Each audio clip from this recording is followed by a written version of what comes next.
remember when I saw I was following Genevieve Bell, I thought my best option now would be suicide, but I'm feeling a little better, so I think we're good to go. So I want to talk to you a little bit. She talked about her first day and the challenge of, women and the rest of the world. And we face similar challenges at Harvard. I know if I asked just a random group of you to name a brand you thought was warm, accessible, friendly, like your buddy you could talk to, Harvard would probably be in the top 5 of those. So you can imagine when I came in, the challenge of help us be relatable and relevant in a digital world with all that is we do, which PS, for all the money you have, you might not be able to buy, admission in, right? So this brand that wants to be accessible and by necessity in some ways is inaccessible. And that was the challenge that faced me and our team as we began our first year at Harvard. So I'm going to talk a little bit about the institution, which is, how many of you have been to Harvard Yard? So you're familiar with this. These are Georgian brick buildings. This is Massachusetts Hall. Harvard's been around since 1636. This building's relatively recent, 1718. So this is a building that, that houses the president and the provost and a few of the students. But it just gives you a sense of the longevity of what's been around. It's a double-edged sword to have been around for so long. On the one hand, you have the heft of your brand. If you do something online, people are going to follow it, retweet it, engage with it. That one of the risks of that is that there's really a laser eye on what you're going to do. And we've been pretty successful without all this digital stuff. One example of this is our newsroom that was in the 1930s. And when you've been around this long, you think of all the ways your organization has faced and dealt with change over the years. So, Harvard was around for the invention of, the telex, the telephone, the car, photography, every modern technology you can think of. Our teams have had to adapt and engage through those times. And you may not have known this, Al Gore invented the internet. Mark Zuckerberg invented Facebook, but Harvard actually invented Twitter in 1910. This is something I found in the archives, which I just loved, because again, to Genevieve's point of humans, what is unchanging about friends and family, and I think this does speak to really the rise of status messages and connections, is that people want to be connected, even when they're physically apart. I absolutely love this one. It's like, where the deuce are you? I thought that you were going skating with me this afternoon. I'm furious, McKinney. I swear I've sent text messages like that. And this is from 1910, and that's only 119 characters. They were right on. They left room for the link and everything. I personally have lived through a lot of change. I had my heart set. I was going to be a world champion equestrian, despite showing 0 to no aptitude as a child, but I was sure this was my future. And in Christmas of 1977, I was sure I was going to get a pony. This is what I got instead. Thanks, Dad. It's a TRS 80, some appallingly small amount of RAM, but definitely launched me in my career of how do you think about learning, creating, and change. So I'm going to walk through 2 case studies that are really specific stories. If you work for an enterprise institution, a big institution, and they can be slow and hard to move, and they're full of those annoying humans we've been talking about this morning that have their own desires and needs, but you need to get them from A to B. What are some of the ways, what are some of the strategies you can adopt to move in that direction? I'm going to talk about 2 specific instances. One is this idea of reimagining a news platform. What is it that Harvard does to share its news with the world? How are we doing it historically? How are we doing it in 2009? And then how did our team work to change that with constituents and stakeholders across the institution? That's one. And then the second, the idea of getting social. So when I arrived at Harvard in the middle of 2009, there were no officially endorsed social media accounts for the institution. And again, that represents that. There were tons of smart students and faculty and brilliant researchers using social media and doing social media, but there was no sort of institutional point of view on how this could be work or advance the institution. So that's the piece that was missing. So we'll talk about those changes. So first I'll start with the news platform. That's Widener Library, if anyone has been there. So the Harvard Gazette launched in the early 20th century. It was a weekly publication. It cost an entire $1 a year for a subscription. And it was primarily events listings. That's what news was considered. It was, we're having an event on our campus. We're distributing this to people who are local, who can attend. And that's what news looks like us today. One of the big shifts in thinking about news at Harvard was this balance of control and influence. And I talk about this in almost every talk I give because I think it's so important to help parse this out when you're in a big organization. So there's such a strong desire when you have a really winning brand to be in the control business, right? It's so gratifying to have a website that's perfectly formed and you know exactly where everything is and there's no troublesome ads or third-party content or people with dissenting views that are cluttering your perfect polished view of the world. But what you lack when you do that, if you focus on control, you give up influence, right? And that speaks to Harvard's lack of a social strategy or even, endorsed accounts in 2009. Because you give up that influence because you're really saying we're going to have a walled garden. Anyone who wants to come to www.harvard.edu, which is approximately no one unless they have a pressing need, is going to have to come to our area and look at our content the way we want to have it. But there was this no sense of the amount of influence you could have if you thought about news not as a destination, but as a syndication. And if you thought about news not as just like, here are these 4 people who we pay money to tell this story, but you think about news as, here are all these, distributed smart people working on fascinating stuff. And how do we begin to think about aggregating and pulling that together? Control and influence also speaks to platform, right? We were so confident of control when you were handing out that Gazette in 1936 or whatever that edition was from. You were very sure that you knew the person was going to sit down with, what do they have then, a pipe? I don't know. And read that newspaper just straight up. But now you can't control, are they in the mood for dining? Are they in the mood for snacking? Are they on a laptop or are they on mobile?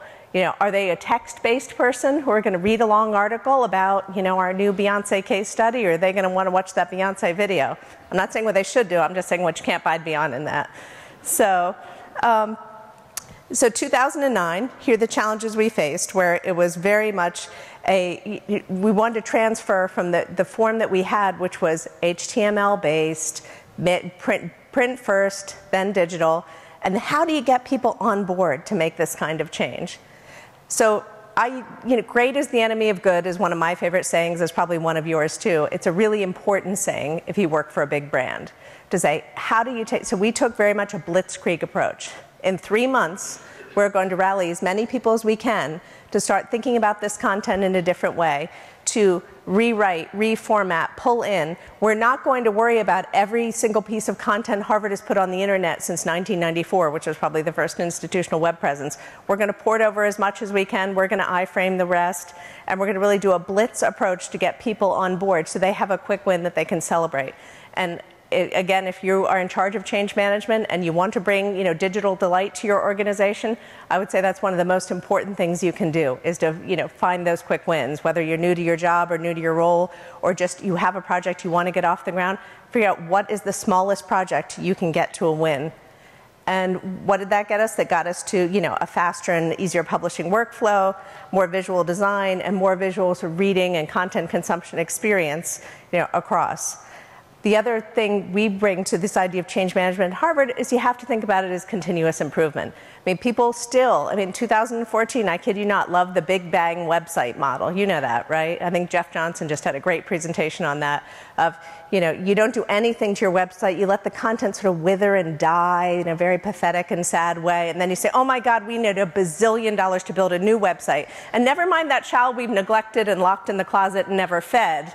This new website, we will totally change all our behavior, and we'll, it's like my diet will start tomorrow, I swear to God. That's the view of website development.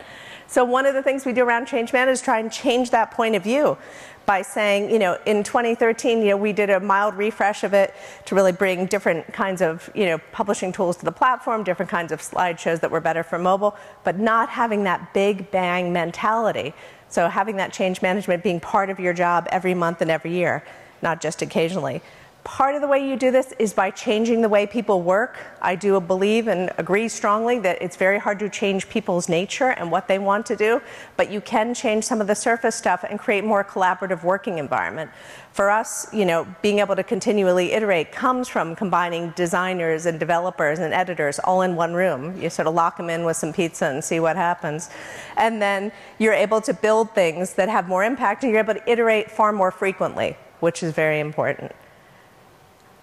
Another piece of this, I think Jonathan Coleman will talk a little bit about this, is this idea, I love this concept of microcopy or little big details. What are the things you can do that bring delight in a redesign or an iteration of a website? And we focused a lot on what are the small features that you can pull together. If you held a gun to my head and said, what will be the most popular feature in this new email and website we put out, which, we email to 200,000 people a day. It's sort of a big, audience. It's absolutely popular. People want to know what's popular. I would have been 100% wrong, which is why you use analytics, because what was really popular was a next button. And next had a combination of serendipity, like next, just this is what was next in the queue, but we're going to put there, and editorial input of next. Sometimes you read this article on Beyonce, you might be really interested in what happened when the Harvard Business School did a case study on Alex Ferguson.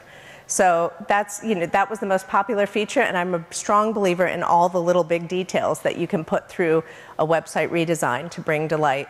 Another feature that we worked on that's up there is pulling in the email sign-up into the body of the text. Something, again, we did on a flyer and didn't know it would be hugely successful, but it was. Sort of moving things away from static sign up here to being part of the flow of the news. Some of the other benefits of the redesign were really thinking very differently about analytics and making just visual display of analytics much more part of what we did day to day. I think Steve Mulder's going to be talking about analytics here. He's terrific. And one of the things that's really hard is to sell people on these long spreadsheets and these charts and these things that seem impenetrable, but surfacing them more and bringing them more into the day-to-day and the reporting of the health of a project can be really beneficial. All right, the second big area where we had to focus on change is social media. So I was really shocked in 2009 when I came in and there was no sort of official stance, no guidelines, no point of view. HR had, the fear of God in them that social media was going to bring nothing good to them. But there was no real sort of institutional thinking about what is the opportunity here. If you have a brand that people are predisposed to listen to, if even just to sort of roll your eyes and say, oh my God, Harvard, that might be one thing. But another thing is, how do you begin to think about institutionalizing that in terms of what you do? So the first way we thought about it is how do you aggregate all the voices, right? Not the sense of owning and being involved in ownership, but how do we pull together? You want to create some Harvard voices, but you want to think about what are the different people talking about different things, and how do you pull them together thematically?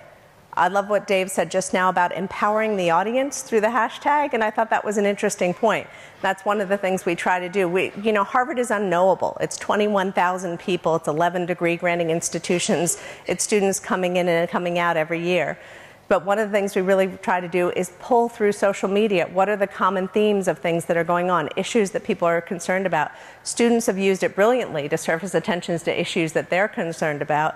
And we as an institution try and participate that and also use it as well to talk about things that are part of the natural year, like when people move in and at commencement every year and Harvard-Yale football game. But thinking about what are the ways that that aggregation and pulling together can be the delight. And I'll go back to that concept of not control, but influence. Because if you're more in the control business, you're worrying about what are the things we're putting on the internet. If you're in the influence business, you're thinking, what are all these other smart people doing? And how do we weave together a narrative of that great stuff? And that's big underpinning of our social strategy. Coordination is really important when you have an institution this broad and deep. And you can do that through a hashtag and popularizing a hashtag. But you can also do that through guidelines, which we share across the institution, and pulling together different voices who can talk and share about their experiences using social. So that's a big part of what we do. I just love this photo. This is two sisters who play piano together in the houses and do these appearances. That was like the perfect demonstration of a coordinated approach. This is a campaign we did around Harvard in autumn, which pulls together images of the campus around the university in the fall. And we focus on a lot about what makes content shareable. I think it's really important to think about having a content strategy that's, of course, highly visual, highly measurable, incorporates audio and video. But what are the things that people are going to share, and then how do you build off that? How do you understand more with each thing they share?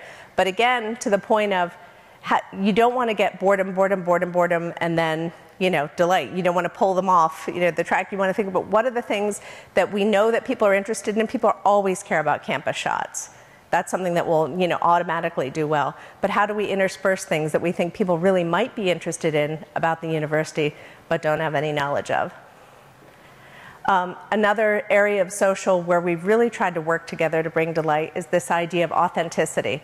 So what are these things that are authentic to Harvard that you can begin to surface up? That 1910 Twitter example is one of them.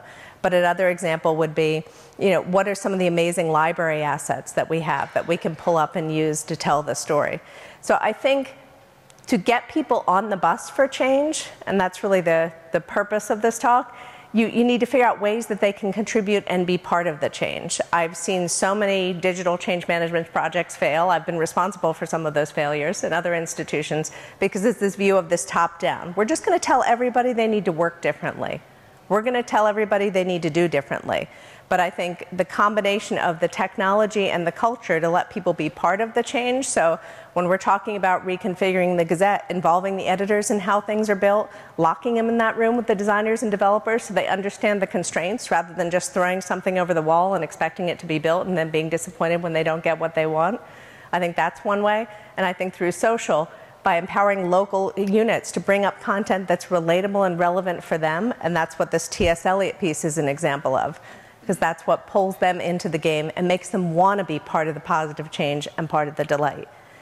So this is a great change management case study in and of itself. Is anyone a big Gangnam Style reenactor, anything I should know about? But Tsai came to Harvard's campus, and he met with President Faust in her office. And I think there's this, the desire, you have a president of an institution, it's a very august role, that photos be very managed and curated, and that's something that the institution has had to let go of.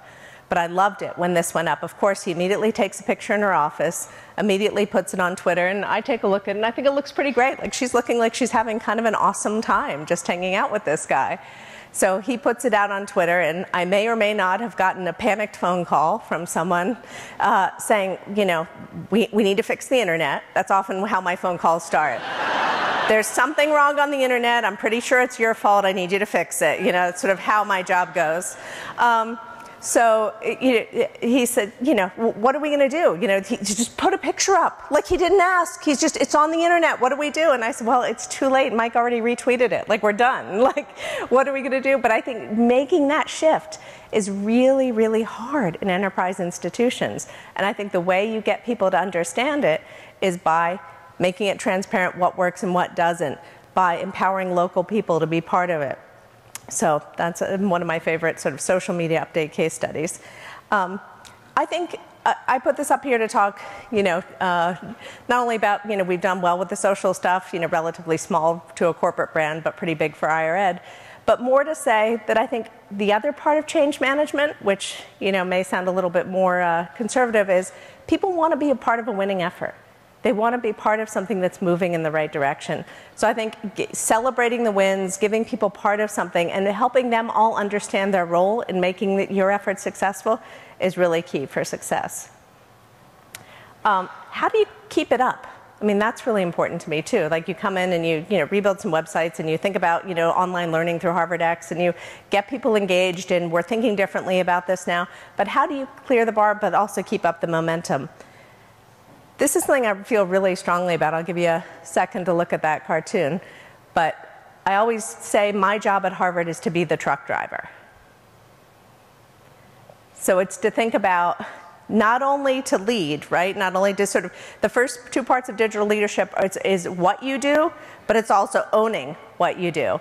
So I always figure if I'm the guy and I'm driving the truck over the bridge over and over and over, and someone in Harvard College or the Business School sees, that I've left to spend more time with my family, they will know how much weight was too much for the truck, right? They will have a sense for that. But I think it's an important point about leadership, that not only do you want to be the person who advances things and pushes things forward, but to own the consequences of that leadership, positive or negative. And anyone who tells you they know exactly the right digital strategy for their enterprise institution for the next 5 years is lying. I say my predictions go down with 20% accuracy every year out, and everybody wants a 5-year plan. It's problematic. The second piece is really focusing on coordination. How do you build a team across the organization that can help and support you? This is Harvard's 42nd varsity team. It's women's rugby. They just came in this year. So, but what's your checklist for change agents? How do you think about who are the right people to help you, develop change in your institution? Who's the right person to lead it? I've touched on a few of these, but I'll go over them now.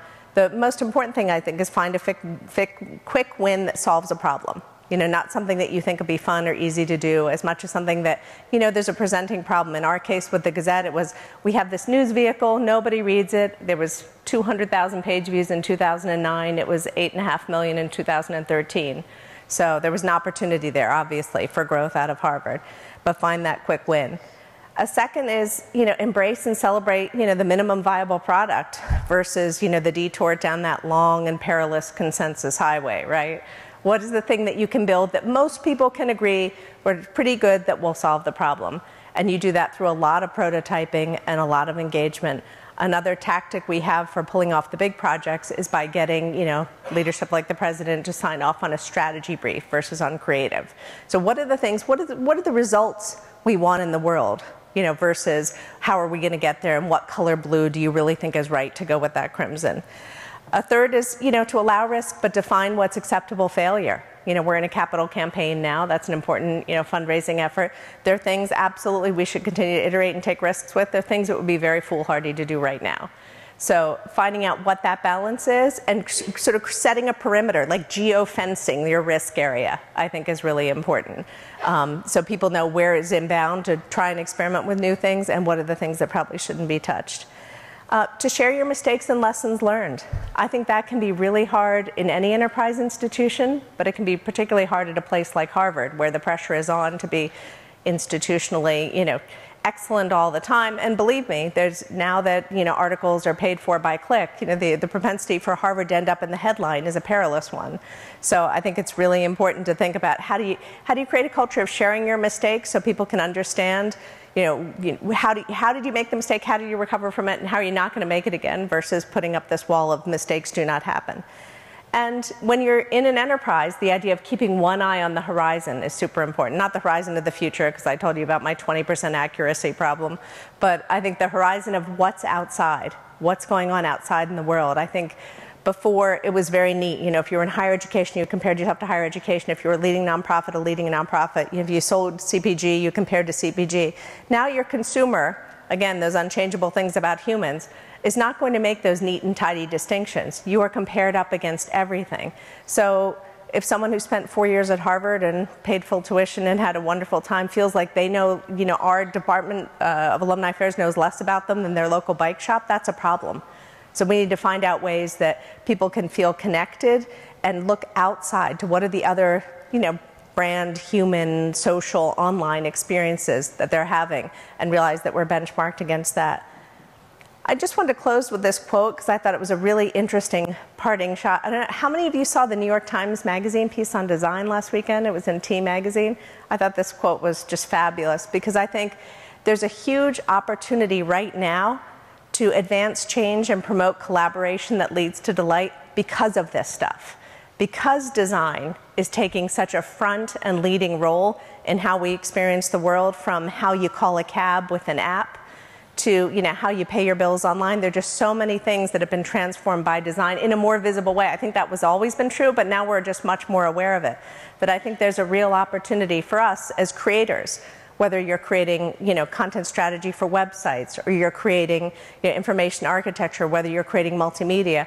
I think there's a huge opportunity for collaboration and looking to collaborate through design and having that be the way you affect change in the world. Thank you very much.